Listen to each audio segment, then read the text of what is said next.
Hi, I'm Jürgen Strauss from InnovaBuzz, and welcome to episode number 12 of the InnovaBuzz podcast, the podcast designed to help smart businesses with an interest in innovation and the Internet of Things become even more productive. Now, this week's guest is Troy Dean from WP Elevation and Video User Manuals. Now, Troy is one of my mentors, so I'm really excited to have him on the podcast today. And we spoke a lot about serving the customer and serving the customer better than anybody else can do, but doing that in a way that is sustainable and profitable in the long term. So I'm really excited, as I said, to have Troy on the podcast, and let's move on to today's innovation tip. This week's innovation tip is start early. Get some testing underway for your new product ideas or service ideas and test them with your ideal customers, your best ideal customers, and get their feedback. Don't invest a lot of resources in time or money up front before you get that feedback from your customers. Then adapt the product or service accordingly. Now, this is a classic lean startup model where you don't invest a lot of time or resources up front until you start to get that input from the customers about what will work and what will not work. Improve the product as you go along, and when it's ready for prime time, then sink the resources and time and money into it to make a successful launch. Now, Troy, in our podcast today, talks a lot about the lean startup model, so let's find out how Troy and his business partner applied that lean startup model to get WP Elevation up and running. Before we meet Troy, a quick competition announcement. Today's prize is sponsored by InnovaBuzz, and it is a copy of the book The Year Without Pants by Scott Berkun. Now, The Year Without Pants is all about WordPress.com and, as the author puts it, the future of work. So stick around later on in the interview where you can learn how you can go into the draw to win that prize. Now, without further ado, let's go into the Innovation Hive and get the buzz from Troy Dean.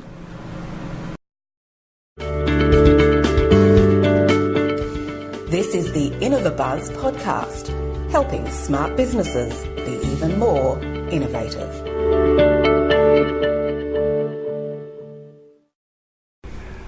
Hi, I'm Jürgen Strauss from InnovaBuzz, and I'm really pleased to have here with me today, all the way from St Kilda St Kilda Road in Melbourne, which is only about 60 k's up the road from where I am, Troy Dean from Video User Manuals and WP Elevation. Now, I'm really pleased to have Troy here with me because he's largely responsible for me taking this podcasting adventure and beginning it and running with it.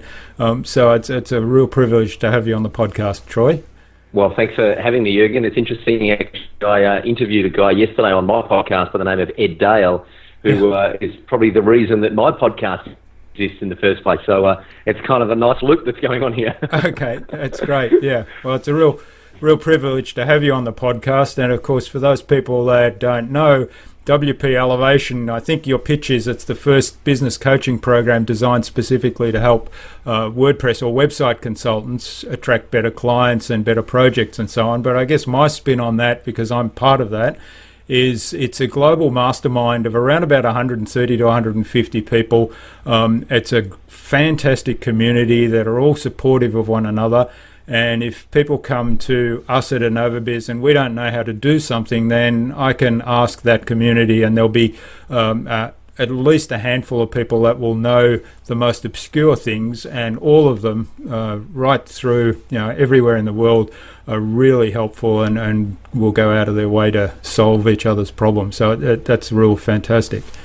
Oh, that's good to hear. I haven't heard it referred to as a global mastermind before, but I think I might have to put that one in the back pocket. I like the sound of that. Yeah. And of course, you're also responsible for Video User Manuals, which is the original, the best, and the only way to teach your clients to use WordPress. That's right. So I've been listening to your podcast. Excellent. Yeah. So before we learn more about Troy, about video user manuals, WP Elevation, and his journey, and how he, the innovative things he does within those businesses, I've got a little competition prize today that I think's quite appropriate, and it's a copy of a book, The Year Without Pants, which is the story of WordPress.com and the future of work, as it's called, and it's written by Scott Berkun. So for those people that don't know and have been living under a rock, there are over 50 million websites on the World Wide Web that are powered by WordPress. That's about 20% or more of the web. And the force behind the software that drives that is a little company that has about 120 employees called Automatic. And The Year Without Pants is the story of Scott Berkun's year where he actually worked within Automatic and learnt all about them. And he describes this company as having as big an influence on the internet as Google and Facebook do, even though they're much, much smaller. Yeah, it's a fabulous book. Actually, I read it, I think, while I was traveling overseas, and it's really engaging. And it's just Scott came from a pretty kind of traditional corporate startup world and entered the world of Automatic, and just had to adapt to a whole new way of working remotely. And it's an inspirational book. I love it. I really enjoyed it a lot. Yeah, it is really fascinating, and also it talks a lot about, because most of those, well, actually all of those employees work remotely from wherever they want to be, which is quite fascinating, and presents some challenges that most traditional companies don't necessarily have. So we'll stay tuned for later for how to enter the competition later on in the interview. We'll see what Troy has in mind for us there. I haven't actually asked him what he wants us to do. We'll work something out. Yeah. But before we get onto that, Troy, let's take you right back to when you were a young child and find out a little bit more about you. So, when you were a young child, what was your first big ambition? What did you want to be?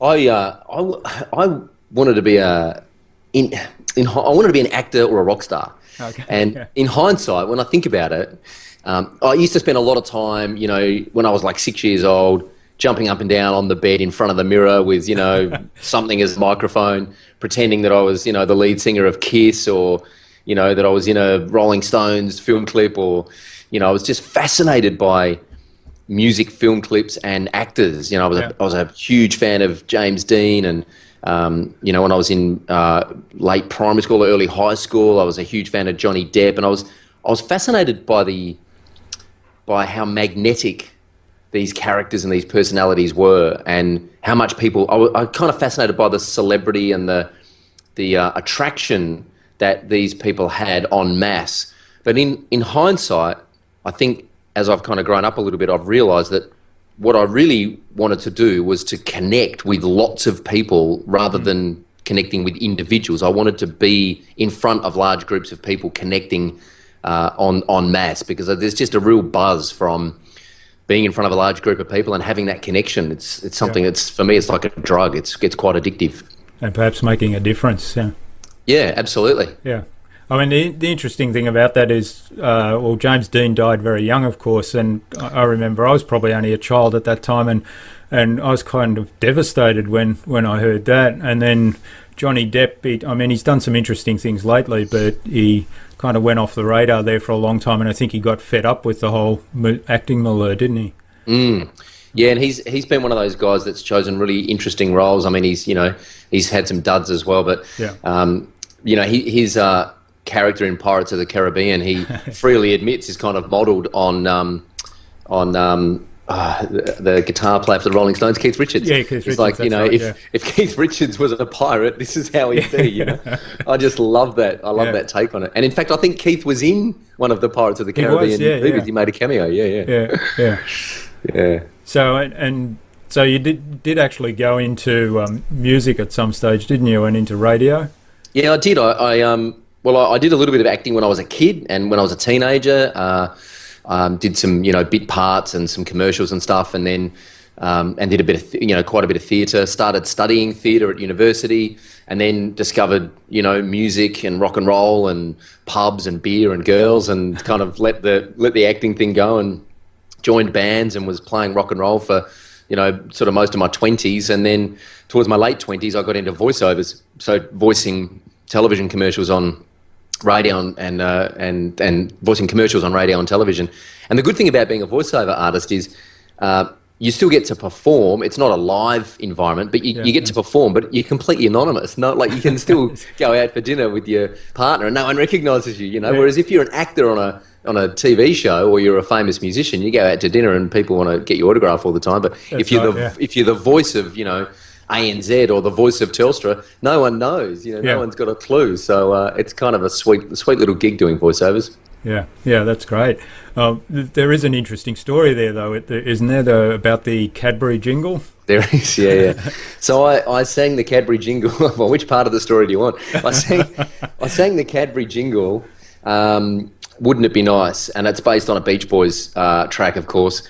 And I got the gig, and I'd been gigging the night before, and I was, I'd probably had a few too many to drink, and I woke up at 9 o'clock in the morning, and my agent rang me, and she said, "Oh, you've got this gig today, going into the studio to sing the Cadbury jingle. It's, wouldn't it be good by the Beach Boys?" And they were singing "Wouldn't It Be Nice If the World Was Cadbury?" And so I instantly freaked out because I thought, there's no way I'm going to be able to pull this off. I had to, I was really husky from the night before, but also it's just Brian Wilson's melodies are just amazing, and it's such a exact kind of melody. Anyway, I spent about 4 hours in the studio recording the jingle, and it went really well, and it went to air, and it was, shown in Australia and New Zealand and Singapore and in cinemas, and it turned into a nice little gig for me. And when I met who is now my wife, she was doing a few voiceovers as well, and she discovered that I do voiceovers, and then in conversation she discovered that I sang the Cadbury jingle, and I think that was it. I think that was what got the girl. She was just completely, completely kind of, because she loved that commercial, and her and her sister used to sing it every time it came on the TV, and here she was, out on a date having dinner with the guy that sang it. So. So you got your fame and your rock star status there. That's right, exactly. That's right. Well, that's actually a pretty important way, though, isn't it? Yeah, it is. It is, definitely. A little bit more deeper than just that's a whole right. lot of anonymous fans out in the world. Yeah, that's right, exactly. Yeah. So when did you kind of deviate from that path and go into design and marketing and then websites? Well, it's interesting. I got an internet connection back in 1996 when I was living, 95 when I was living in Adelaide, and it was like I had a 7.4K dial-up modem, 7.7K dial-up modem, and I remember dialing in for the first time and hearing that squelchy sound like a fax machine, and I remember the first website I ever browsed in my Netscape Navigator browser was the Melrose Place episode guide. Because every Tuesday night we used to get together with a bunch of friends and watch Beverly Hills 90210 and Melrose Place, and I knew that the Melrose Place season was ahead in the States, so I wanted to get the episode guide so that the following week I could just spoil the plot and tell everyone what was coming up. Oh, don't worry about her, she dies next week anyway. So and I remember logging onto the Melrose Place episode guide and then going, I have to make a coffee and come back half an hour later while the screen was still loading. They were the days. We've come a long way in 20 years, I tell you. That's right, yeah. Anyway, then in sort of my mid to late 20s, I was just playing gigs and doing voiceovers, and I had a lot of spare time on my hands, and I just was playing around on the internet and was starting to build websites for bands that I was playing in, and some venues that I was playing at they were asking me to build websites, and it was all sort of done in Flash back then. And then I migrated to Dreamweaver, and I was doing table-based design, which was a gorgeous thing. And then somebody said to me once, a buddy of mine who's a cinematographer actually said, oh man, I'd love to pay you to build me a proper website. And I was really offended. I was like, what do you mean, dude? I built you a proper website. He's like, well, I'd like you to build me a proper website. And so I said, okay, well, if you're going to pay me, then I better learn how to do this properly. And I just started reading, and I started Googling. And I actually remember the first time I saw Google would have been, late 90s. And I logged onto this website, and the simplicity, I didn't even know what user experience was back then, but all I knew is that I could get what I wanted a lot quicker than if I used Lycos or Alta Vista or Yahoo. And that was, for me, that was a huge opening of the floodgates. I since then have just been fascinated by the user experience, and it's just been a wild ride for the last sort of 13 or 14 years, just delving into the web and internet and marketing and everything that it offers. And it's great. I love it. And so you built that website for the videographer. I did, and then started building a lot more from there. Yeah, and then it went from there. And I remember one of the first things I realised is if I build this website for these creative people who go out and get work on new jobs, or maybe they shoot video at a new wedding, they're going to want to add that new stuff to their website, and I don't want to have to be doing that. So I remember I wrote a content management system in Notepad on my PC. Yeah. Taught myself PHP and MySQL and wrote this content management system so these guys could manage their own website. And it was horrible, but, it worked. And then very quickly discovered what, content management systems were available on the internet. And, of course, then it was just, the rest is history. It's just been an amazing ride since then. Yeah. So when did you first discover WordPress? So I was. It's funny. My current business partner, Brian, I was dating a girl at the time who was working with his wife, or the girl that he was dating at the time, who is now his wife. And we all went away for an Easter weekend to Port Macquarie in Sydney. And I was reading these PHP cookbooks and CSS cookbooks, and he was like, "Oh, what do they teach you in that stuff?" And I was showing him some examples, and I had no idea what I was doing, but I was just trying to consume as much as possible. And I kept asking him about uploading multiple images at a time into a content management system rather than doing it one at a time. How can you select multiple images, and what's the PHP script for uploading multiple images at a time? And he kept saying, "I don't know, man, I just use WordPress." Yeah. And I was like, "You're lazy, man. I thought you were a developer." And every question I asked him, he'd like, "I'm not sure, I just use WordPress." Anyway, I was like, he said, "You should just use WordPress." I was like, "I'm not using WordPress. I'm gonna write my own thing." And then eventually I had a bit of spare time, and I thought, well, I'm going to check this WordPress thing out that Brian suggested, and I downloaded it. And within half an hour, I realised that I just achieved in half an hour what had taken me the last 6 weeks to achieve in this content management system. And that was it. And I think it was 2.2, version 2.2 was the first WordPress I downloaded. And I downloaded Joomla and Mambo, or Drupal and Mambo the same day, whichever ones they were called back then. I downloaded them the same day. I couldn't even get them to work, but I managed to get to the WordPress login screen, and I thought, right, I'm onto something here. And I managed to log in and look at the dashboard and went, I can figure this out. I reckon I can figure this out. And the big aha moment for me was, I reckon I can use this as a way to build websites quicker, which is going to make potentially building a business out of this profitable. Because doing it the way I've been doing it for the last 6 weeks is not profitable unless someone's paying me 50 grand to build a website, which, at that point they weren't going to. So if I was kind of in that, when I first started off, in that kind of low-end website market, I needed something to be able to churn these things out quickly, and WordPress was just the thing that worked pretty much out of the box. Yeah, it's fascinating, isn't it? I remember... I think I saw it first in 2003 or something, and it was my son at the time who was... he would have been 20, and he was running his own little hobby blog, and I came across it, and I thought, well, that's, and I always thought, well, he's a geek, so that's beyond me. And then when I started off in the websites game, invested a lot of money in a custom, proprietary content management system that was really clunky and hard to work with, and it had all these limitations, and you couldn't do a blog on it, which was the thing that actually turned me back to WordPress, because eventually clients that I had started talking to me, well, we want to do a blog as well. And I looked around and saw WordPress, and I thought, so we did blogs with WordPress, and I thought, hang on a minute, it's much easier to upload images like you say there and rearrange pages and that. And then I thought, well, you must be able to actually do standard websites with this whole thing. Why have the two systems? So, yeah. It's fascinating. So when did you embark on writing video user manuals? Well, it's funny because I kind of figured that the first thing is I need to have a content management system that people can use to upload their own content, because I don't want to do that. Then I discovered WordPress, and I said, great, so now we've got a content management system that people can use, and I don't have to help them manage their content. The very next thing that happened was I was about to hand a website over to a client, and I foresaw I'm going to have to train this client how to use WordPress, and they're going to have a lot of questions.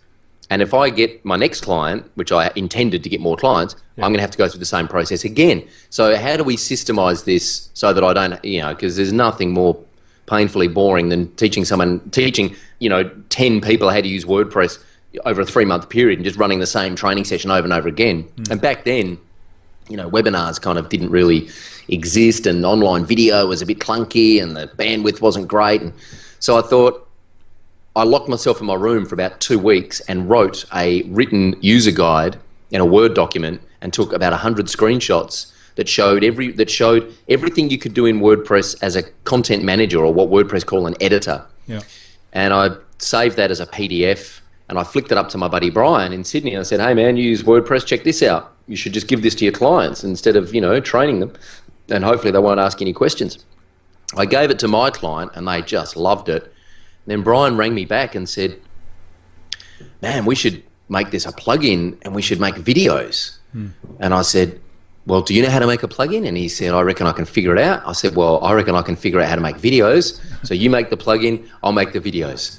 And I said, okay, no worries. So, and at the time, I think Vimeo Pro had just come out, and that Vimeo Pro allowed you to upload videos for commercial purposes, because before Vimeo Pro, it was just for, you couldn't upload commercial videos, and you couldn't make videos private for particular websites. So we didn't really have a solution, but Vimeo Pro just came out, which was the perfect timing for us. So I just went and made all these videos, and again, kind of documented the process for making the videos so they were all consistent, uploaded them all to Vimeo, and Brian worked out how to put them all in a plugin. And then we just gave that to our clients and said, here you go, this is how you use your website. And they were just blown away.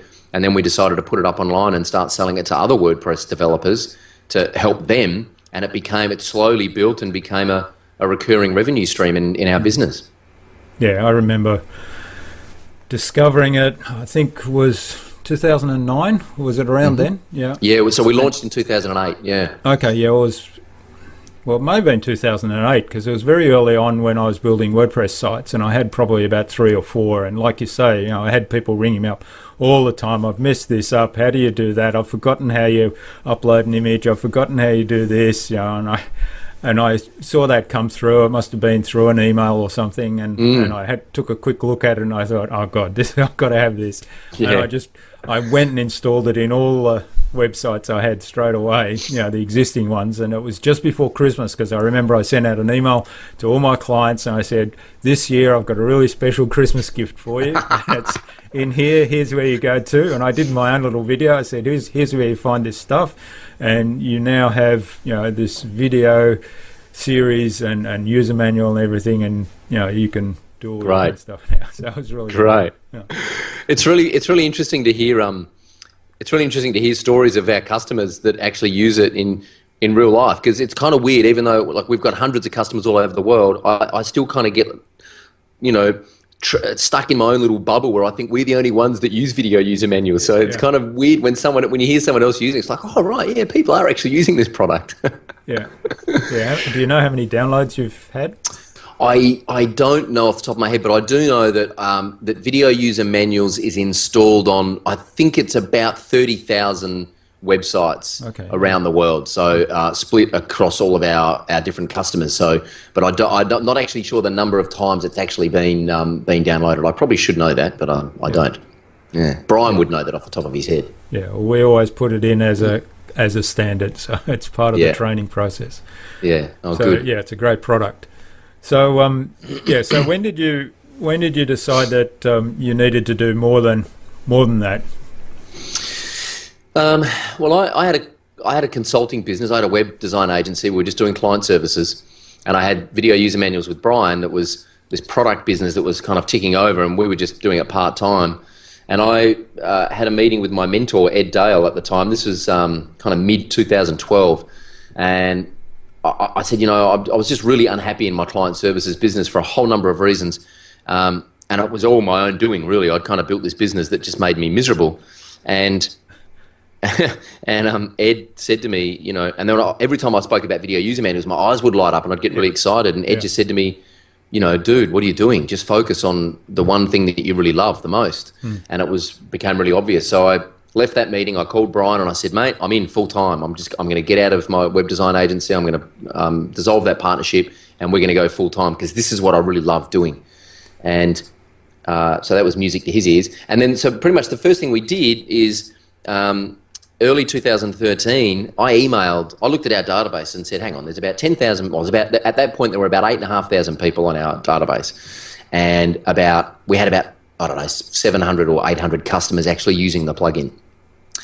And I thought, what are the rest of you doing? Because our database was built by people signing up for a free ebook that we give away, 3 free ebooks that we give away. And I know that the ebooks are great because we get good feedback on them. I thought, hang on, you've signed up for the ebook and you haven't bought our software. That's okay. I'm okay with that. I just want to know where the disconnect was. Yeah. So I sent out an email just saying, hey, what's going on? Where are you guys at? What were you looking for when you signed up for our ebook? Why haven't you bought the plugin? And they all came back, 450 of them came back with the response in my inbox and said, we need more clients. If you can show us how to get more clients and grow our business, we'd love to be able to use your plugin, and we'd love to pay for other, software as a service apps online, but we just don't have enough cash flow because we don't have enough clients because we're still freelancing and we're not quite there yet. So that really was just listening to what our customers wanted. And I said to Brian, I reckon we should just sell tickets to one webinar and teach them how I ran my agency and how we got clients and how we manage projects. And if enough people turn up and they like it, then maybe we're onto something. Maybe we can turn this into a business coaching program. And so that was why we did that. And it completely shifted our entire business. I mean, WP Elevation is now probably about 60% of our revenue. So we literally doubled our business, within a 2 or 3 week period just by launching WP Elevation in direct response to what our customers told us they wanted. Yeah. I mean, there's about 3 or 4 really important points in all of that, and I really like that story because it's kind of the lean startup model, isn't it?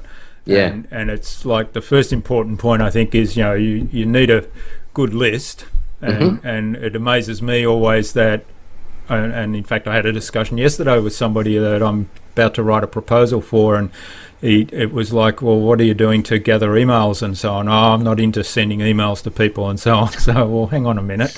So having a good list is that's a huge asset for a business. Definitely. I think it's the most valuable asset in any business, whether it's an email list or whether it's in the 80s and the 90s, it was an ACT database. Everyone used the ACT CRM software, right? And if you're like the health of your ACT database was the most important asset in your business. If your ACT database wasn't humming along like a well-oiled German engineered machine, then your sales staff weren't able to do their job and you weren't able to reach out to your customers and you weren't making revenue. So for me, the modern version of that is a really good, healthy email CRM.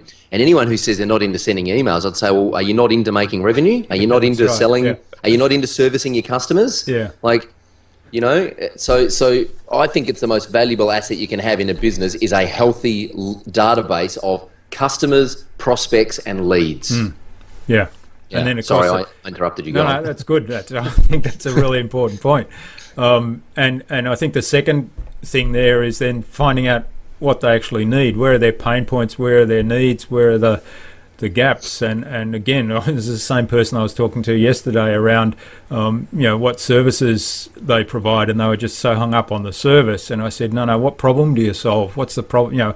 What are people looking for that want to engage your service? But it was sort of always around from the service. So asking the customers and finding out, well, where's why aren't you using the product I have, or where's the disconnect, or where's your problem, where's your issues, and then addressing those with a product and doing it in a way that, and I think this is what you did, you sort of tried it out on a small scale with the webinar and then built from there. Well, there's 2 things that I want to touch on. First of all, the reason that you can't just focus on your product or your service anymore and think, well, if we just keep doing what we've done for the last 20 years, we will, it'll work. And that might work in some industries, but the reason things have changed is because of the internet, we can now track and understand and measure the language that customers are using to try and solve their problems or achieve their goals, right? And the smarter, savvier startups are using that information to reframe and reposition their service offering to speak to that exact audience. So, for example, if you've got, a project management system that does a great job and you just call it, Project Management 2004 or whatever it is, and someone else comes along with pretty much the same piece of software or the same system or the same IP, but they're packaging it as, helping startups accelerate their growth, and that's actually what startups are looking for. They're looking for growth hacking systems. Then they're going to win the game because they're talking the language of the customer. That's right, yeah. And if you just keep, saying what you've been saying for the last 20 years and you don't adapt your language to your customer's language, then there's going to be a disconnect between what you're offering and what your customer wants. The second point there is the way we tested WP Elevation, we absolutely followed the lean startup model, which was to test if anyone actually wanted to buy this before we built anything. And it was pretty easy in our case because it was we didn't really know what WP Elevation was, right? We just knew that they needed help. So the quickest way for us to do that was to sell tickets to a webinar. And I hadn't built the webinar. I hadn't even opened PowerPoint to build my slides. In fact, I don't even think I had an account with GoToWebinar. I know I had opened an account with GoToWebinar, and I just put up a landing page and connected Eventbrite to GoToWebinar and said, right, well, if you buy a ticket on the website through Eventbrite, you'll automatically get registered on the webinar. And when enough people bought it, I went, right, I better open PowerPoint now and build my slides and work out what's going to be in the webinar, because enough people have bought this that it's a proof of concept and we're up and about. But I didn't want to waste any time building an amazing presentation if 3 people were going to buy it, because that's just a waste. Yeah, there's a big lesson in that, sort of test it out, find a way to test it on a small scale with little investment, and then, and then move on from there if it's not working, or if it is, then you scale it. Yeah, that's great. So what happened after the webinar then? So interestingly, one of the things I've learned about webinars is that you average about 30 to 35% attendance on a free webinar. Yeah. Well, we sold 84 tickets to that first paid webinar, and 78 people turned up, which is just ridiculous. You always get a higher attendance on paid webinars because people have actually paid money. Yeah. But the 8 people, the 6 people that couldn't make it actually emailed me in advance and said, I can't make it because I've got to pick the kids up from school. Yeah. So it was an amazing turnout, and I just taught my face off for 2.5 hours or however long it was about everything I knew. And afterwards, and the engagement was really amazing. The comments and the engagement and the Q&A at the end was just really, really humbling that everyone was so engaged. Immediately after that, I sent out a survey via, I think I used Wufoo to send out a survey to everyone who registered. So 84 people who bought a ticket got a survey, and 55 of them responded to that survey and filled it in. And the survey basically said, well, that was awesome. What do you want to do next? Yeah. Do you want another webinar? Do you want a series of webinars? And it was just tick boxes. So they didn't have to write much. I just gave them options. I made it really easy for them to give me feedback. Do you want a webinar, a series of webinars?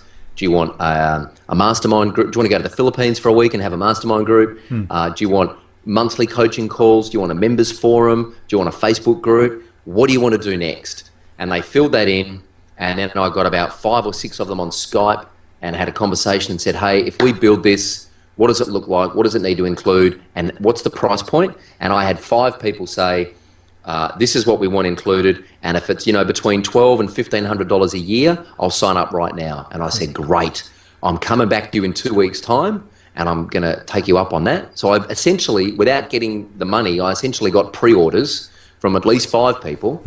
And interestingly, we launched it about 3 weeks after that. I opened the doors for 4 days, and we got 55 people to join in those first 4 days. They weren't the same 55 people that filled in the survey, but that was, for some reason, that was a magic number. 55 people joined in the first 4 days that we had the doors open, and we were up and about. It was live. We were there. Yeah, and it's just gone on strength to strength from there.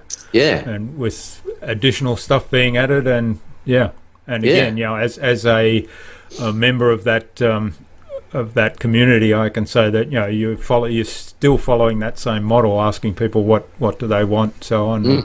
There's posts in the forum that are saying, do you want to see this topic covered or that topic, and I mean I see our job is to facilitate I mean, our job at the moment, so our job is to facilitate our community to become the best they can be at what they do. And part of that at the moment is that we're teaching a lot of it, but we are bringing in other subject matter experts to teach the stuff that, you know, people who are better than us at doing certain things, we bring them in. But our job really is not to prescribe, not to prescribe everything, but to really listen to the community and say, hey, what do you guys need? What do you guys want help with? And who can we bring in to help you with that? So we're really active in listening to what our customers are asking for. Yeah, that's really great. And the other part of it that I really like is that forum itself. I mean, did you foresee that forum becoming such a valuable asset for everyone? It's really interesting because we had the first 5 people that I got on Skype said, we really want a members forum, and so I noted that down. But what I'd actually written down was private Facebook group. Okay. I thought that's the way we'll run that, because everyone's familiar with Facebook, and I spoke to my business partner about it, and he said, no. He said, we have to have a members forum in the website. And I said, really? Like, before WP Elevation, I'd hardly ever used forums. Right? I thought forums were a bit kind of creepy. And I said, really? And he said, we've got to have a members forum in the website. He said, that makes perfect sense. And I said, okay, man, like, I don't know if anyone's going to use it, but okay. Yeah. And I reckon now, we know that people who join WP Elevation and leave within sort of the first 3 months aren't active in the forums. They're not in the forums. They're not part of the community. Yeah. So I know now that the forum is absolutely, one of the most valuable parts of the WP Elevation membership is sharing ideas and sharing success and sharing stories and struggles with the rest of the community. Yeah. And especially for freelancers or solopreneurs, a lot of us work from home or work from small offices, and we kind of get stuck in our own bubble, and it's really important to be able to reach out and connect with other people who are in a similar situation. So I didn't see that one coming at all. Yeah. No, that's I think that's a really hugely valuable resource, and certainly personally, I mean, that's one of the first things I do of a morning. I've sort of put email aside to the end of the day, except for that one email that gets me the link into the forum, the new forum posts, and check that out. And I feel a bit guilty because I've been very busy in the last few weeks and I haven't been as active as previously, so I sort of read stuff and feel guilty that I don't take the time to actually contribute as much as I have been. Yeah. Oh, well, you've been a great contributor over time. In fact, it's funny, because we're actually, I'm totally going to put you on the spot here, we're actually rewriting the welcome email for when people join WP Elevation. Yeah. And and I was going to ask you about this if it was okay, so I'm just going to ask you now. In the welcome email, I actually want to put a link to say, go and check out the forum, and in particular, read Jürgen's success story in the forum, and reach out to Jürgen and say hi, because he's one of our really good members. And so, I hope that's okay if I put that in the welcome email. No, that's fine. Yeah. Excellent. Yeah. No, that was quite amazing because, and for our listeners who aren't WP Elevation members, so what happens is there would be every second week there's a webinar, or one of them is a presentation webinar, so it's where Troy or somebody, Troy brings in, teaches something, and it's a particular aspect of the business, and at the end of that there's always the call to go out and implement that, take action on it. And the other one is kind of a mastermind session or question and answer session, but again it's usually revolves around problems or issues somebody's having, and then it's a call to implement it. And on one of these occasions I kind of actually was in a position of having to run some workshops that I'd committed to, and the training just before that happened to be around using webinars, workshops and so on to generate new business. So I sort of structured my whole workshop and the whole lead up to it and the follow-ups in that manner, and of course, blow me down, I was flooded with business after that. And of course I was so pumped that I went and shared that on the forums, and I kind of explained exactly what I'd done in terms of the steps, and the interesting thing is everybody's really chuffed. Everybody gets on and say, oh wow, that's fantastic, and and then other people come back and say, oh yeah, we've done something as well, and share another success story, and you kind of learn off one another. And the other thing about the forums, of course, is if you do get stuck on something, you can post it and people will actually point you in the right direction, or even people actually reach out to you and say, send me a private message or get on the phone, get on Skype, and I'll help you work it out. Yeah. So it's quite an amazing little community, isn't it? Yeah. All right, so let's get back to you then. What do you tell people when you meet them for the first time and they say, "What do you do, Troy?" I usually tell them I'm a drug dealer. I usually look at, if my wife's anywhere nearby, I usually say, "I don't know, do you want to explain it?" But if I do have to explain it, I say we help WordPress consultants build the business they need to support the lifestyle they want. That's our why. That's what we're really passionate about. And if a lot of people don't know what a WordPress consultant is, so I say, well, they're a web consultant that specialises in a particular tool or a particular piece of software that we use. And it's interesting because some people, very few, but some people will say, "Oh, how does that work? Tell me more." And then I kind of explain what we do, and most people kind of don't, most people aren't sort of interested because they're not in the space or they're not in industry, and that's totally fine with me because I don't want to have a conversation about what we do to people who aren't interested. I'm especially if you're at a large networking event. Yeah. If you're at a large networking event, everyone's just kind of out for themselves and out for kind of working out who they can connect with, and I don't want to connect with the wrong people at a networking event because then you just have to field all these kind of incoming inquiries about whether you want to do a JV here or partner here, and it's like, well, if you're not actually talking to WordPress consultants and serving WordPress consultants, then we're probably not going to be a good fit for each other. So I like to tell them really specifically what it is I do, and if their eyes glaze over, I'm kind of really happy just to move on, Yeah, so it's very specific. You've defined your niche very specifically and how you help them. Yeah. The fascinating thing, though, is, and I was kind of conscious of this yesterday, I met with another chap yesterday who's focused on business coaching for companies that want to do growth, but his background's in franchising. And he was telling me about how, he's got all this experience and people sort of count on him for experience, and he loves doing presentations. He doesn't do many of them. And I ended up advising him to start a podcast, because we were talking about website and that. And I thought, the philosophies and the principles around what you're doing at WP Elevation are actually, fundamental business principles. If you strip back the technical bits and say, well, what's behind that? What's the principle there? It's applicable to all business. It is, and it's a really interesting point you make because, we've thought about this a lot. In fact, before WP Elevation, I started a membership site called Online Marketing Masters, which was kind of the forerunner to WP Elevation. And the reason that failed is because I didn't know who my audience was, and I was trying to kind of teach small business owners about how to become an online marketing master. And it ended up being a lot of the same sort of, kind of content, authority positioning, podcasting, streamlining your customer experience, all that kind of stuff. But the problem with that is that, and it's like when you say to most small business owners, especially in the service industry, who's your target audience? And they say, so if you say to a web designer, who's your target audience? And they say, oh, everyone. My question is, is everyone going to pay you for a website? Is everyone that you meet going to pay you for a website? Well, no, of course not. Okay, so who's most likely to pay you for a website? Oh, well, we kind of do a lot of work in financial services. Right now we're getting somewhere because you can't market to everyone. It's just impossible. I mean, where is everyone? Whereas if I want to market to accountants, I know exactly where to find them. If I want to market to WordPress consultants, I know exactly where to find them.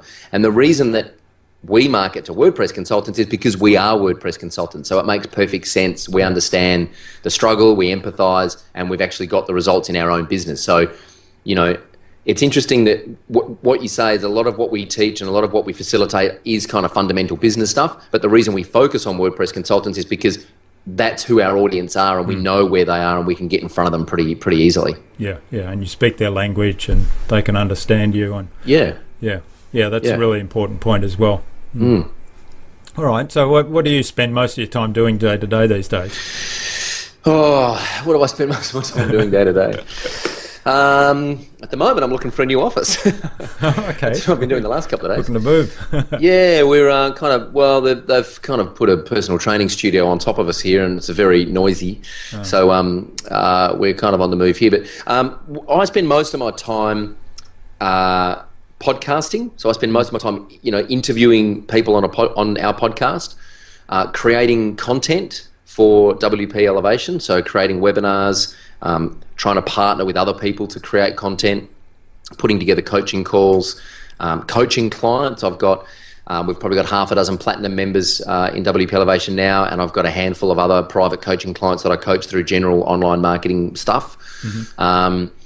We still do a little bit of client services, so occasionally I'll be actually working on a website for a client and sort of thinking about, and also I do spend a fair bit of my time working with Jin, who's my assistant here in Melbourne, and our staff in the Philippines to work out what part of our processes and systems are broken, which means they can't do their job. So I'll spend a fair bit of time. Jin will just, bail me up every now and then and say, I've got 5 questions I need answers to. And I'll say, righto, hit me, you've got 5 minutes. And she'll ask me the questions and I'll go, righto, that system's broken. And then I'll dig in and I'll try and work out and maybe shoot some new videos and rewrite some processes so that the team can do their job, so that I can get on with kind of thinking about more of the high level strategy about where the business is going and what we want to do over the next 12 months. Yeah, so kind of a bit of a mixture. Yeah, that's an interesting point you make about the processes and how, if you have robust processes, then, you can get other people to do the job. And we're certainly doing a lot of work on that. And in fact, recently we had a new guy working for us a little while, and we basically gave him some tasks to do. And the person managing him came back to me and said, "Oh, look, he messed up on this, and I'm really disappointed." And I said, no, hang on, that's actually quite exciting, because what did he mess up on? And they said, it was setting up this this process. And I said, yeah, which step did he mess up on? I don't know.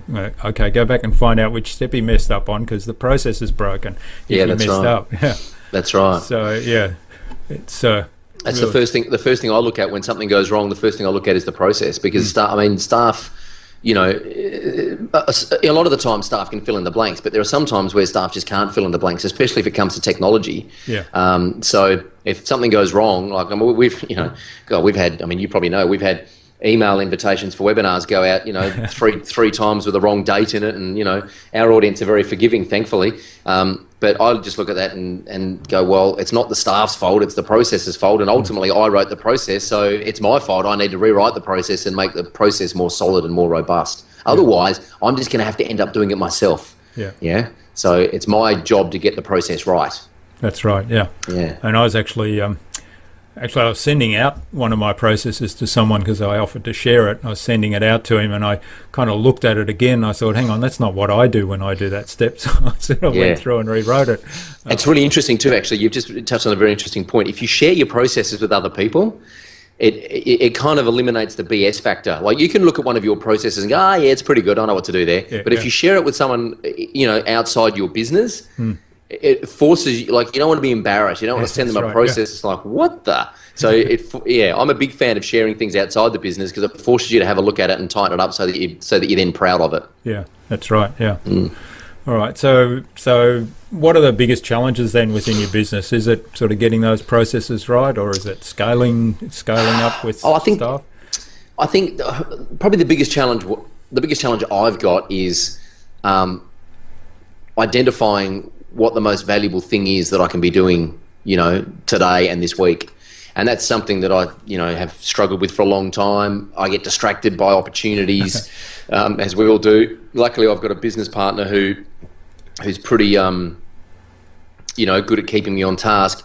So that probably the most challenging thing the biggest challenge we've got at the moment is scale. How do we take what we're doing and scale it up? And how do we do that and avoid getting distracted by because we get emails on a daily basis from people who want to partner with us because we've got a good audience and a good community, and we're just constantly saying, no, not now, put it on the shelf, come back to us in 6 months' time, we might be ready. So that's probably one of the biggest challenges is just scaling and managing that growth so that we can stay true to what we're doing and keep the service offering as good as it is, keep the product good, just kind of managing those growing pains. And you mentioned earlier you have a team of staff in the Philippines as well. So that's, I would imagine that's quite important to the whole operation, right? It is. I mean, employing staff in the Philippines has allowed us to grow to this point. I mean, there's no way we could afford to employ 3 staff in Australia the way we have in the Philippines, and those staff have allowed us to generate the profit that we need to actually get to the point where we are now, and we're now starting to employ staff locally. But that has its challenges. I mean, time zones, language, culture definitely has its challenges. We use project management software to manage them. But one of the biggest challenges that we've got now is actually trying to encourage our team to take more initiative, but also giving them clear parameters about what that initiative means. Like, because their version of initiative is very different to ours. If we say, take some initiative here, they come back with an idea and you think, wow, I would never have thought to do it that way. Yeah. But that's okay. They just don't exactly know. I haven't told them the destination clear enough. They don't know where we're trying to go. And so that's a good idea. It's completely wrong for what we're trying to do, but it's not their fault. It's just because we haven't painted the picture clear enough, and they don't really understand what it is we're trying to achieve. So that's, again, I'll look at that and think we could be managing our remote team a lot better, and that's something that we're constantly working at improving. Yeah, well, it's really become popular to have outsourced workers in other countries where the cost of living, first of all, is a lot less, so that you can pay them a lot less and they still have a really comfortable existence. They're still really really comfortable and well off, and like you say, that gets small businesses into a position where they can grow to a point of employing locally. There's a lot of negative comment around on some forums on the internet and that about that whole movement, but I think it's a case of if a business is going to expand and grow, that's kind of a first step to the point of then employing local staff. Yeah, I mean, I love negative feedback about outsourcing, because the first question I ask anyone who says anything negative about outsourcing is, have you ever done it? Yeah. Have you ever managed a remote team? And if they have, then I'm more than happy to have a conversation with them. But if they haven't, then I'm not interested in having a conversation with them, because it's just all opinion, And it's not right for everyone. But as I said, it certainly allows small business to keep their labour costs down, and we pay our team very well for Filipino standards. So they're very well looked after, and they're earning more from us than they would be if they worked in a call centre, for example. Yeah. But anyone who's got a problem with outsourcing, I just say, what kind of phone have you got in your pocket? Yeah. Where's that bad boy made? It's not made in Los Angeles, is it? It's not made in California. No. It's made in China. Thailand or something. Exactly. Yeah. So, the outsourcing argument's just, it's not even an argument really for me. Yeah. Okay. So what do you see? So what are some of the ways you do innovation within the businesses? That's a really good question. Probably the cloud-based software. It's funny, I was just looking at a new office, and there's a whole corner of this office that's partitioned off with a door, and I said, oh, what's that? And he said, oh, that's your server room. Oh, right. I said, oh, we'll just take the partitions down. We don't need a server room. We don't have any servers. Yeah. And it's just interesting. It's just funny because everything we do is in the cloud. It's in Dropbox pretty much. And it's just interesting to see the kind of old school business model. So I guess the cloud-based software that we use, it's pretty much a prerequisite. Anything that we use in the business has to be accessible online, because we're a remote team. My business partner's in Sydney, I'm in Melbourne, our team's overseas. And I think that allows us to move pretty quickly and pretty inexpensively. Like, we can try lots of things out really quickly, and if they fail, then we just get rid of them. If they work and they add value and they increase our productivity, then we keep them. The challenge with that is that we end up trying more stuff than we need. That's my fault. Get distracted by shiny objects on a daily basis, and my business partner's always just telling me, no, don't sign up for anything new.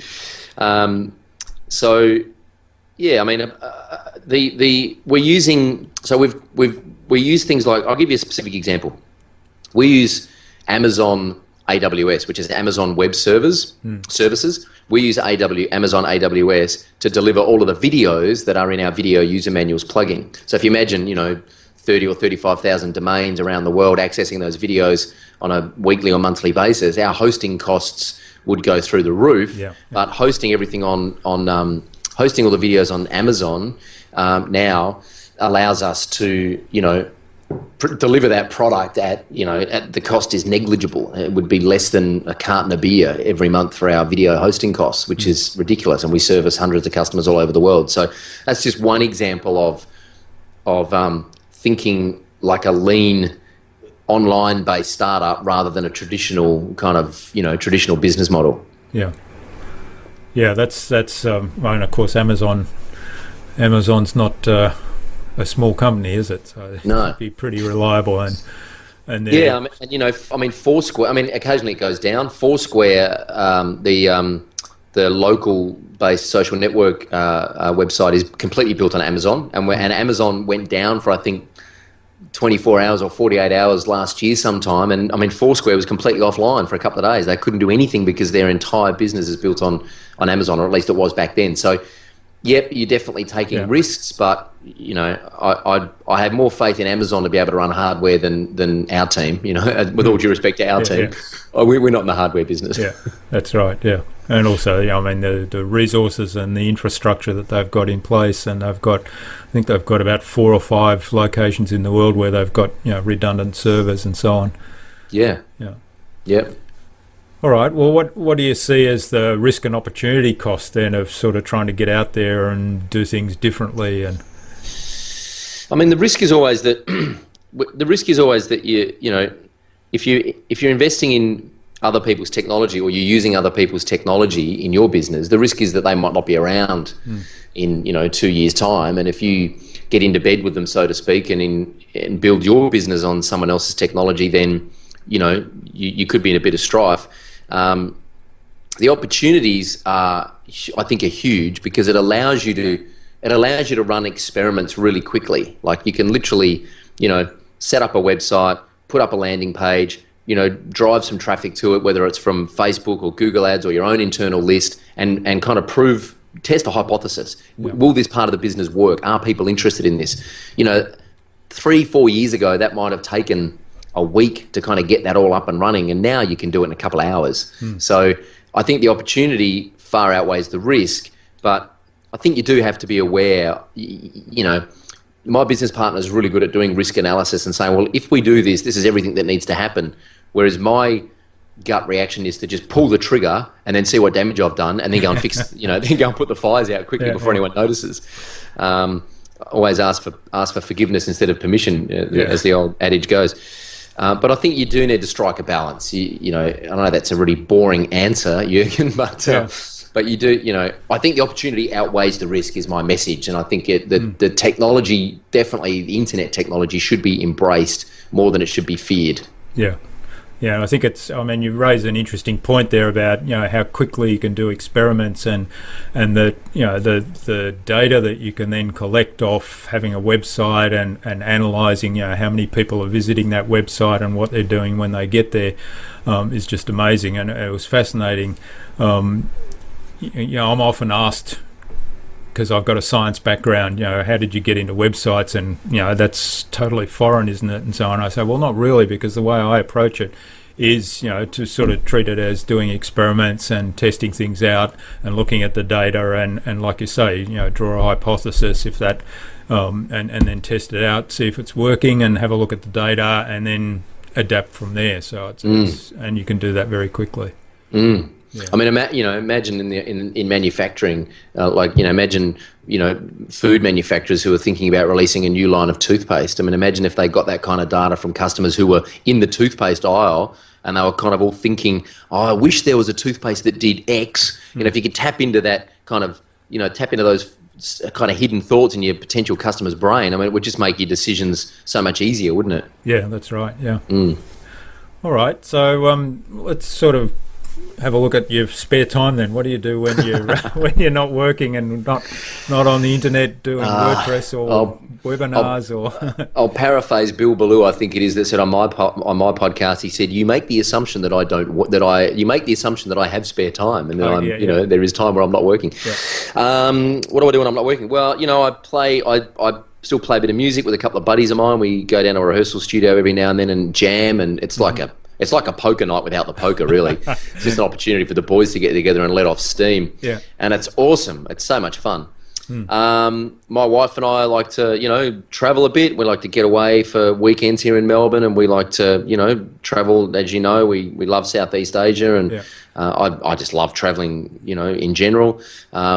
And we're both pretty active in terms of, physical exercise. I run a bit and I work out a couple of times a week to try and keep my head, screwed on properly and try to keep my head clear.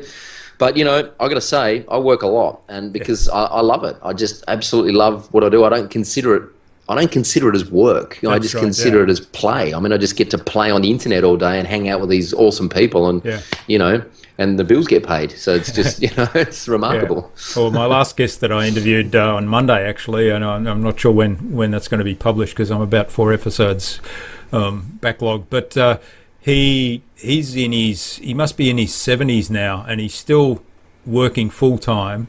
And he says, I am so lucky. And he says, I don't consider it work because I get up every day and I'm really excited to go in and work. So he's a fascinating guy. So yeah. To hear that. All right. So, and I know you do a lot of reading. So have you got any books that you'd like to recommend to our audience? Oh, yes. I just finished reading Start With Why by Simon Sinek. Oh, Simon Sinek. Oh, that's a great book. Yeah. It's fantastic. Oh, it's there's occasionally a book that comes along. I mean, my wife will tell you I get pretty excited about most things, but when I discover that occasionally a book comes along that just stops me in my tracks. Yeah. Linchpin from Seth Godin was one of them. Getting Things Done from David Allen was another. There's a bunch on my bookshelf here behind me. But Start With Why is a game changer for me. Yeah. It's just, I've kind of known this stuff for a long time, but just the way Simon lays it out, I strongly recommend anyone, if you haven't read it, read Start With Why by Simon Sinek. It is an excellent book. It's been some years since I've read it, so I might go and find it again. No, it's great. It's fabulous. Yeah, it's a great book, yeah. All right, so I'll ask the magic wand question. If you had a magic wand and could fix one thing in the business, what would you do? I'd have more staff. More staff. Yep. Which we're getting there. It's just we just need to hit certain revenue targets before we can employ more staff. But I just know that having a good team and having more staff will allow us to get the things done. Well, essentially, it will allow us to add more value to our customers. And there is so much on our list of things on our roadmap that we want to do with this business and for our customers. And that's just going to come from having more staff to get things done. So. That would be if I had a magic wand, I would just employ, 5 people right now. Straight away, yeah. Yeah. Yeah, I feel like that sometimes too. I think I wish I had two or three more people that could do all this stuff, Yeah. Got too many ideas on the plate and just can't get them done, Yeah. All right, well, let's move on to what I call the buzz, which is our innovation round. So just like your podcast, I think there's 5 questions and quick answers, and we'll see where we go. So it's designed to help our audience learn about other people who are innovating and leaders in their field and learn from their experience. Sure. So what do you think is the number one thing anyone needs to do to be more innovative? That's a really good question. I kind of thought about this before when I was looking at the sheet. I think they need to listen to their customers. Is the very first thing they need to do. And find efficiencies to find ways of delivering the value in a more efficient way. Yeah. But I think the number one thing is you have to listen to your customer. Okay, that's a theme that's coming through really strongly in all that you're doing. So that's really great to tie it in with that. Yeah. Oh, so the next question you could probably answer it the same. What's the best thing you've done to develop new ideas and new products? Listen to your customer. Listen to your customer and focus on the user experience. Like you really just have to put yourself in the shoes of your customer and say, as the customer is using our product, what happens? And there are so many ways that you can improve and innovate. I tell you, you buy anything from Apple and just look at the packaging. No one packages and delivers things the way Apple do. And it's packaging, for God's sake. Who cares about packaging? Yeah. Steve Jobs cared about packaging. Steve Jobs cared about the user experience. And that's why people who use Apple products become cultish about Apple because because they care about the user experience, and it's packaging. You know what I mean? Yeah. So there are opportunities everywhere to make an amazing user experience. You just have to listen to your customer. Yeah, that's good. And I had the privilege recently of spending a lot of time with Tom O'Toole, and one of the things he said that relates to that was about price and service and experience, the user experience or the customer experience in his words. That lingers long after the price is forgotten. So absolutely, of course it does. So, what's your favourite tool or system for kind of driving innovation or for improving productivity? Well, at the moment, and this could change tomorrow, or it could change this afternoon. The next shiny object comes along. That's right. At the moment, it's Infusionsoft. Yeah. So Infusionsoft is, for those that don't know, is a CRM, and you can't even begin to explain how powerful it is, but it is just helping us systemize our processes and automate a lot of our internal systems.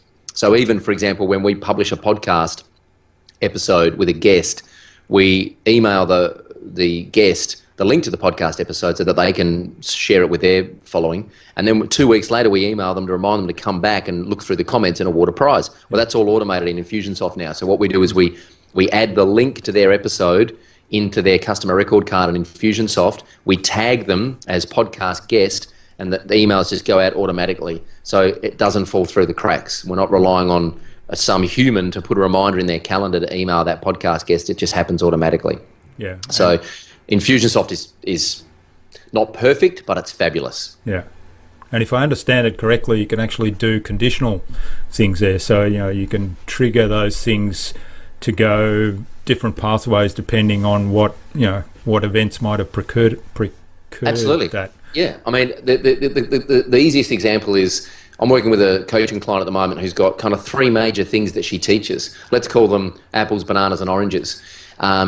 You can send out an email to your entire database that basically says, hey, do me a quick favor, tell me, are you interested in apples, bananas, or oranges? And each one of those is a link. And based on what someone clicks on, which link they click on, they will be funneled into a whole new sequence where we just talk about apples because that's what they said they're interested in. Now, apples, bananas, oranges all kind of leads to the ultimate sale, which is a bag of fruit, but they got there talking about apples or bananas or oranges. So again, customizing the user experience through your marketing funnel, that really excites me. I mean, I'm a geek, but that really excites me. Yeah, it is very powerful. It is. All right. So what do you think is the best way to keep a project or a client on track? Everyone says constant communication. Yeah. I'm going to say contact your customer before they contact you. Yeah. Yeah. So we have a failure metric in our business now that if a client emails me or calls me to ask me how a project's going, we failed. Yeah. And guess what? It still happens. We still fail every now and then. But I like my customers to know that we're working on it and that they can rest easy. So make sure you contact your customers before they contact you. Yeah. And I'm just gonna dovetail that something that Ed Dale said to me yesterday on the podcast. One of the best ways to keep a client on track is to not ask them to do anything. Do everything for them, because the moment you ask a client to do something, the wheels are going to fall off because they're busy, and B, they're not equipped to do what you're asking them to do. And we were specifically talking about creating content for websites. I was just going to say that's an example. He said, stop asking clients for content. Yeah. They're paying you as a consultant. Just do the content for them. Yeah. So I think I'm going to take that on board. Yeah, well, I was going to throw that very example in because I think, look, most website developers, whether they're in WordPress or anything else, will probably say getting the content from the client is the biggest holdup. Ah, absolutely. And in fact, I tell people, usually if you're talking to somebody pre-proposal and they say, well, how long will it, how much is it going to cost and how long will it take, are kind of 2 questions they ask fairly early on, and you say, well, we can be pretty quick, but it depends on how quickly you can get the content. That's exactly right. The answer always is, well, how long it will take depends on how organised you are, and how much it will cost will depend on how long it will take, which will depend on how organised you are. So the last couple of times I've actually gone back and I said, we'll organise the content for you. So I've taken that advice. So, absolutely. That's right. Great advice. All All right. Well, finally, what's the number one thing you can do to differentiate yourself, or anyone can do to differentiate themselves? That's a really good question. You know, I learned this from Dan Kennedy. Dan Kennedy says, if you want extraordinary results, do the opposite of what everyone else is doing. And I think it's so true. I mean, and I'll give you one very practical example. And this ties in a little bit with innovation. If a client emails or a lead emails or calls up and says, oh, you know, we need to talk to someone about our new website, most web freelancers will say, okay, no worries. Well, I've got some time next week. Do you want me to come over and meet with you? And, you know, they'll go and have a meeting with the client. And I just don't think that works. I think that model's completely broken. So what I do now is I say, more than happy to talk to you about your new website project. I need to see if we're a good fit for each other. This is a canned response email, by the way, that they get. And that just drives them to a worksheet inquiry form on the website that they fill in. Now, if they fill that in, most people don't, if they fill that in, which is telling in itself, if they fill that in, I'll look through it, and if the responses make sense and I think we can actually hit a home run with this client, I will then email them 3 times, 3 opportunities. Next week, Tuesday at 10 o'clock, Thursday at 10 o'clock, and Friday at 1 p.m, I've got some time to meet with you. And usually it'll be online. It'll be an online meeting. Pick your time if you want to get on Skype and chat with me. And I'm just filtering out people who are not a good fit for us, and I'm using technology to automate the whole process. So really, the first thing I get is an inquiry form filled in, and I look at it and go, oh, yeah, I reckon we can hit a home run there. I want to get on Skype and chat with this person. And I flick them a canned response email. I might not hear from them. If I do, great. I know they're qualified, and I know that we're probably going to have a good time working together.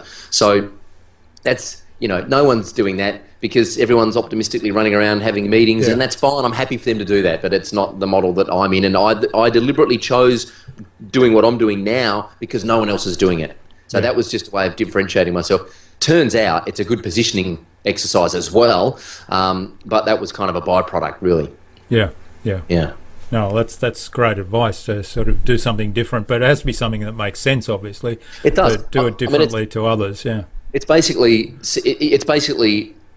the reason that I adopted this model is because it's kind of like the specialist model. You know, you can't just make, you know, you try and make an appointment to go and see a kidney specialist. You need a referral from your GP, which means you've got to go and see your GP first, and then the specialist will tell you when your appointment is. Yeah. You don't get to pick your appointment, right? Yeah. Could I have a meeting with you to find out how much a kidney transplant will be? Exactly. Yeah. Yeah, that's great. Yeah. I think someone posted in the forum, I just can't remember the thing, I think it was brain surgery or something, but it was a very humorous kind of discussion around that. Yeah. All right, well, how do you see the future for video user manuals and for WP Elevation? In fact, actually on the video user manuals, I know there's, you'd be familiar with Sidekick, is it, or Sidekicker? Yep. And do you see that as a path where this sort of product's going, or do you see eventually it's something that'll end up in the back end of WordPress? Look, the sidekicks are, I don't think video user manuals will ever end up in the back end of WordPress because they won't serve up those videos. I mean, the economies of scale would be viable to do that for free, but it might be a paid extension. I'm not sure. I might have to email Matt and see if he wants to acquire us. Matt, I'm coming to get you, Matt. But Sidekick is just a different mode of learning. So Sidekick is these kind of spoken tutorials with kind of hover balloons that tell you what to do next, step 1, step 2. It's just a different mode, isn't it? Yeah, different mode of learning. I think what I'd like to see is and certainly what we're aiming for is I'd like WP Elevation to become a registered training organisation. My business partner probably isn't aware of this, so this might be news to him. I'd like WP Elevation to become a registered training organisation where, if you are going to start a business as a WordPress consultant, that you go through WP Elevation and you become certified as a WordPress consultant and you put a badge on your website. And I think that the aim is that I kind of want to up the game for WordPress consultants and lift the quality that we provide as consultants that we provide our clients. I want our clients to get better outcomes. I want all of our members to run profitable businesses because it's important you run a profitable business, because if you don't run a profitable business, you can't service your clients. That's right. So ultimately, I would love WP Elevation to become the go-to place for any WordPress consultant to go through our training and to become certified as a WordPress consultant, just like you would become certified as a action coach or whatever or a Microsoft whatever kind of provider. Exactly. Yeah. So that's kind of and I think probably the biggest gap that we've got that we're trying to fill is to provide more software and provide more tools for our members to help them run their business and implement what it is we teach into their business. And that's just something that is going to require more resources for us. And hence, that is why the magic wand is let's employ more staff to actually get that stuff built, Yeah. Well, that's pretty exciting stuff, actually. Yeah, it is. So you've got about 3 weeks to break the news to Brian, because it's probably about 3 weeks before we publish this. Yeah, that's fine. I'll just let him discover it in the wild. Yeah. All right. So do you see, or what do you see as the future for the industry? I mean, do you see, say, WP Elevation taking on other things than WordPress? I mean, there's a few other systems out there now that are really interesting. There's shiny new toys. I don't know. They might be coming up. Like what's the other one? I can't think of its name at the moment. The other blog post thing looks like a really interesting CMS. Squarespace or Ghost. Ghost. What I'm thinking of. Yeah. So I think, look, like anything, I mean, it's kind of hard to imagine Facebook and Twitter and WordPress not being around, but history would tell us that they won't be around forever. Yeah. It's kind of hard to imagine that, but I imagine there was a time where people thought, well, the television is going to be around forever, and the television screen will be around forever, but television won't be around forever. It's fast being replaced by on-demand subscription services. I mean, radio, is dying. The CD, the vinyl, the cassette tape. I mean, all technology will ultimately be replaced by new innovation. So I don't know. I think, but what won't change is the way to a successful business needs to work out how it adds value to its customers and how to deliver that value at a profit. And that's something that I'm really passionate about. So whether it's WordPress, whether it's Squarespace, whether it's some new fandangle, whatever it is, I think there'll always be a need to teach creative people how to run a profitable business and how to have those basic kind of business fundamentals in place. Yeah. So I think that's the space that I'd always like to be in, regardless of the technology. So does that answer your question? Yeah, pretty much. Yeah. Because ultimately, the technology is irrelevant. It's all about people. If Facebook died tomorrow, everyone that's on Facebook would find somewhere else to connect. Connect. That's right. That's exactly right. Because that's the need. Again, coming back to what we were talking about earlier, it's not a forum to publish stuff on or anything. It's a place to connect with other people, isn't it? That's right. Absolutely. That's right. I mean, it's the base desire of any human being. Once you've got food and shelter taken care of, our base desire is to feel connected to our tribe. That's right. I mean, that's so anything that helps facilitate that connection, I think, which goes back to the first question, what did I want to be when I was a kid? Well, I wanted to connect. I want to connect with community. I want to connect with groups of people. So I think I'm always going to be in that space. Okay. And where do you see the Internet of Things going and fitting in with all of that? Man, I don't know. Someone showed me a new website the other day, or a new app the other day that is a speed reading app. And these guys have spent 3 years studying speed reading and worked out that the most time spent when you read is actually your eyes moving across the words. So these guys have now developed this app where you just focus on the center of your phone, and the letters like spin past the focus point. So you don't have to move your eyes. You just focus on one point, and they reckon they can increase your reading speed by like 3 or 4 times. Yeah. I mean, I think there's a fascinating book written by Thomas L. Friedman called Hot, Flat, and Crowded, and he wrote a book called The World is Getting Smaller, or The World is Getting Crowded, and then he wrote a book called Hot, Flat, and Crowded, which is all about how the planet's heating up. The middle class is flattening out because of, everyone in China and India is coming out of poverty, getting online, discovering this middle class lifestyle, and the planet is getting crowded. He poses this amazing vision of the future where, all of our cars and our houses are connected to a smart grid which is solar powered, and that every device we use is only using the power it needs at that point in time to deliver us what we need. And as soon as we've stopped using it, it's feeding power back into the grid from solar energy. It's an amazing vision of the future. I'd love to think that it would happen. I think there are too many vested interests in fossil fuels in the world right now. I don't know whether we'll see it in our lifetime, but I would love to think that, you know, the internet and the way that the internet enables devices and people to connect and communicate, I'd like to think that it will be ultimately used for our good and not our downfall. But, you know, only time will tell. Yeah, that's right. Well, a lot of that technology actually exists, and I've been speaking with a couple of guests recently. So Jacques Touron from Airbox Lab, who was, I think, episode 7. So they're doing indoor air quality monitoring, but also there's a guy that I need to publish soon from Govi Rao from Nevada Technologies, and they're doing very much energy monitoring, both for energy use and water use in buildings, and that's quite a fascinating story. So the technologies are there, but like you say, there's probably a lot of vested interests that see those things as threats to their existing business. All right, well, let's move on to the competition, and I might put you on the spot here and ask you what you'd like people to do by way of commenting or contribution for this. But just as a reminder, the prize is a copy of the book The Year Without Pants. So it's the story of WordPress.com and how that fits in with the future of work, written by Scott Berkun. So it is a fascinating read, lots of lessons there on creativity, on productivity, leadership, and from the company that powers 20% of the web, and we've been talking a lot about that today.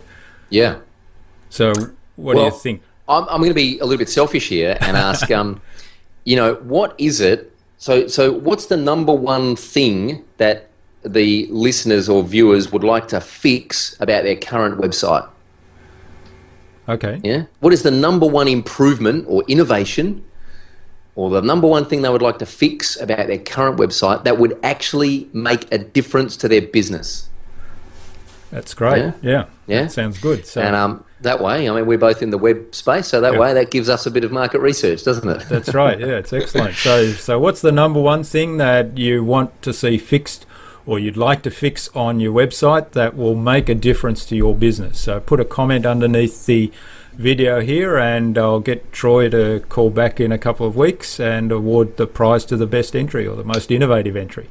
So we are looking for innovation there. So if somebody's got some wild ideas or fancy things, I'd love to hear those. Yeah, absolutely.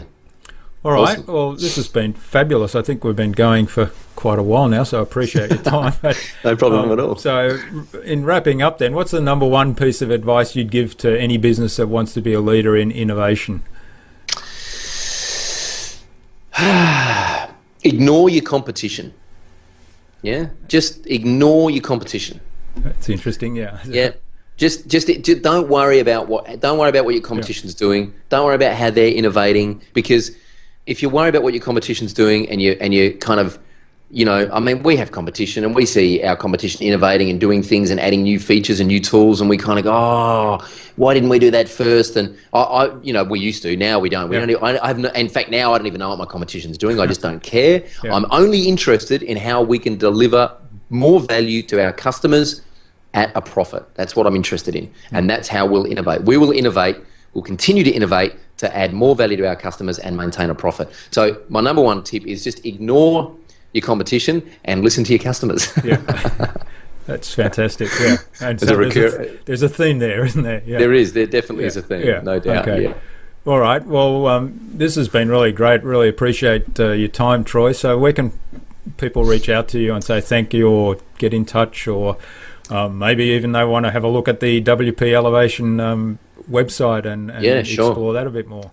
So at Troy Dean on Twitter is probably the easiest place to get hold of me. TroyDean, and WPElevation.com is where you can check out WP Elevation, and troydean.com.au if you want to hit me up there via the contact form. But probably Twitter is probably the easiest place. That's where I'm most active. All right. Well, we'll post all the links for those underneath the podcast post. And finally then, Troy, your suggestion on who you'd like to see me interview on the InnovaBuzz podcast in the future and why.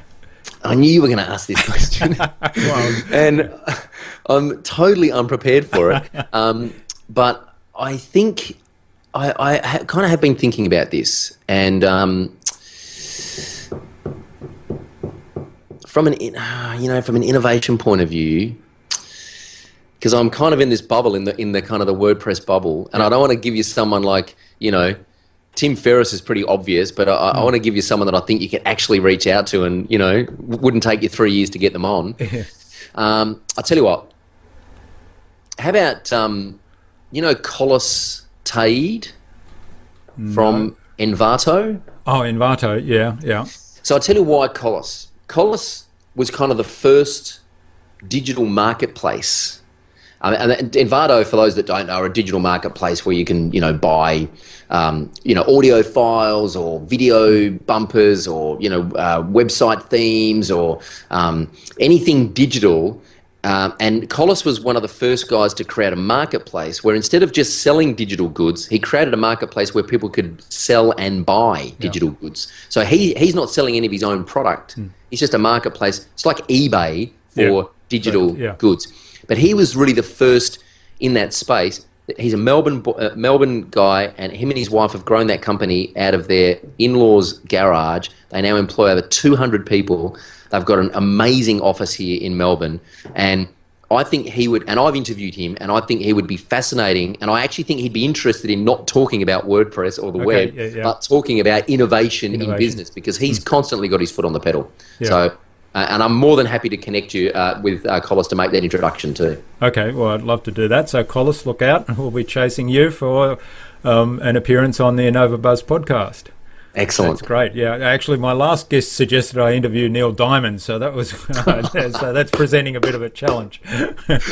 Beautiful. Yeah. All right. Well, Troy, it's been a real pleasure to have you on the podcast, and thank you so much for spending so much time with us today. It's been quite a long episode, but it's been fascinating to hear the story of video user manuals and WP Elevation, and get some insights into what drives you and the philosophies and the innovation that you do in your business. So thanks very much. Thanks for having me, Jürgen. I really appreciate it. Yeah. Bye for now. Cheers. Well, I hope you enjoyed meeting Troy as much as I enjoyed interviewing him. The interview went for nearly an hour and 30 minutes, so it was really fascinating to hear from him, and we both obviously enjoyed talking about all things WordPress and WP Elevation and video user manuals. Now, there were some great lessons to learn from Troy in that interview, and the main theme right throughout the interview was listen to your customers, learn from your customers. And the second one that really resonated with me, and is something that's certainly a value of ours, is deliver more value to your customers and do it in a way that's profitable, because if you're not a profitable business, well, you're not going to be there to deliver value to your customers anyway. So you do owe it to your customers to be profitable, but deliver more value to your customers and ignore the competition, deliver more value than they would. Of course, you can subscribe to this podcast on both iTunes and Stitcher, so that you'll never miss a future episode. And if you're stuck in the rut of everyday life and you're worried about missing future episodes, just subscribe on iTunes, subscribe on Stitcher, and you won't miss any more episodes. Now, the show notes and all the resources and the books that Troy mentioned for this interview are going to be under innovabiz.com.au/Troy Dean. That's TROYDEAN.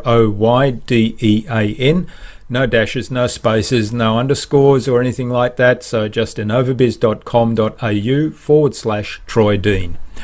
And of course, remember to leave your comments underneath that post to be in the running to win a prize of The Year Without Pants, the book of the story of WordPress.com and the future of work, as the author Scott Berkun puts it. So what we're looking for is for you to tell us the number one thing that you would change on your website that will make a big difference to your business. and that can be as fancy or as innovative as you like. And it is a bit self-serving because it does give us some input as to what our customers are looking for. Now, Troy nominated Collis Taid from Invato to be on a future InnovaBuzz podcast. So Collis, keep an eye on your inbox because we're coming to get you for the InnovaBuzz podcast, and really looking forward to hearing your story and learning from all the ideas and the innovations that you've put into place there at Invato and the other businesses that I know you've been involved in. Now, if you like these podcasts, we'd love it if you go over to iTunes and give us a 5-star rating, because that helps us rank better. It helps more people find us and helps us get more listeners. And it's really important to me to share all this great information and all these great lessons that we're getting from these innovators in their field, share that as widely as we can, and make a difference to as many people as we can. So remember, if you don't innovate, you stagnate. So think big, be adventurous, and innovate on.